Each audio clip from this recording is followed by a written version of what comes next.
QR code po ng Grab sa payment. I-scan lang po yan ng aming pasahero.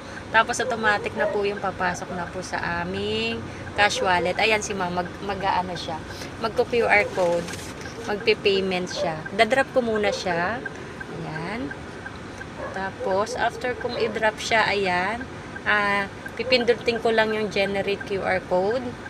Ayan, i-scan na yan ni ma'am. Ayan yung phone niya, oh. Ayan yung bagong latest. Yung latest ng payment.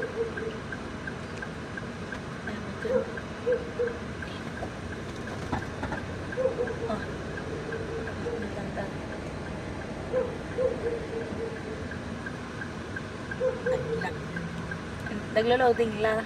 Loading, baka mahina lang yung signal. Ayan si ma'am, oh. Ayan, tapos may payment siya. Parang ano lang din. Magbabayad sa mga groceries.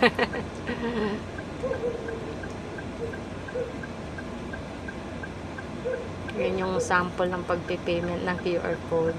Mahina lang siguro signal. Nag-dead bat ata yung phone kong isa. Ayun. Ay, di, abot naman ng... Okay na, kumonek na sa wifi. Ay. Nag-stop kasi nawala ng Nawala ng wifi. wifi. Kumunta Ay, Ayan. Eto po. Ayan na. Nakapagbayad na si ma'am. Ayan yung ano niya. Payment niya. Ayan. Pumasok na yan sa akin.